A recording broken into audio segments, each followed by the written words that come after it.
एक बच्चे को आम का पेड़ बहुत पसंद था।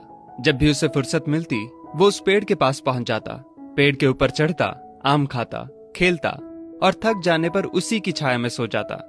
बच्चे और आम के पेड़ के बीच एक अनोखा रिश्ता बन गया। बच्चा जैसे जैसे बड़ा होता गया वैसे वैसे उसने पेड़ के पास आना कम कर दिया। कुछ समय बाद तो आना बिल्कुल ही बंद हो गया। आम का पेड़ उस बालक को याद करके अकेला रोता। एक दिन अचानक पेड़ ने उस बच्चे को अपनी तरफ आते देखा और पास आने पर कहा, तू कहाँ चला गया था? मैं रोज तुम्हें याद किया करता था। चलो आज फिर से दोनों खेलते हैं।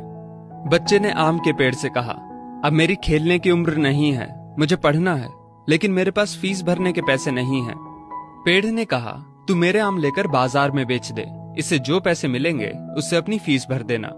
बच्चे ने आम के पेड़ से सारे आम तोड़ लिए और उन सब आमों को लेकर वहां से चला गया। उसके बाद वो फिर कभी दिखाई नहीं दिया। आम का पेड़ हर पल उसकी राह देखता रहता। एक दिन वो फिर आया और कहने लगा, अब मुझे नौकरी मिल गई है, मेरी शादी हो चुकी है, मुझे मेरा अपना घर बनाना है, लेकिन इसके लिए मेरे पास अब पैसे नहीं हैं। आम के पेड़ ने कहा, तू मेरी सभी डालियों को काट कर ले जा, उससे अपना घर बना ले। उस जवान लड़के ने पेड़ की सभी डालियां काट ली और लेकर चला गया। आम के पेड़ के पास अब कुछ नहीं था, वो बिल्कुल बंजर हो गया था, कोई उसे देखता भी नहीं था। पेड़ ने भी अब उम्मीद छोड़ दी थी कि वो लड़का उसके पास फिर आएगा।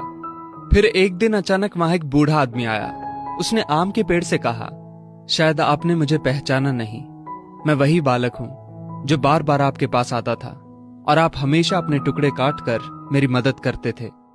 आम के पेड़ ने दुख के साथ कहा, पर बेटा मेरे पास अब ऐसा कुछ भी नहीं जो मैं तुम्हें दे सकूं।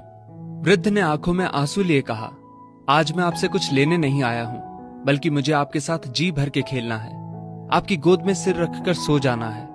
इतना कहकर वो आम के पेड़ से लिपट गया और आम के पेड़ की सूखी हुई डाली फिर से अंकुरित हो उठी। दोस्तों, वो आम का पेड़ और कोई नहीं बल्कि हमारे माता पिता हैं। हम जब छोटे थे तो हमें उनके साथ खेलना अच्छा लगता था, लेकिन जैसे जैसे हम बड़े होते चले गए उनसे दूर होते गए। पास भी तब आए जब कोई जरूरत पड़ी या कोई समस्या आन खड़ी हुई।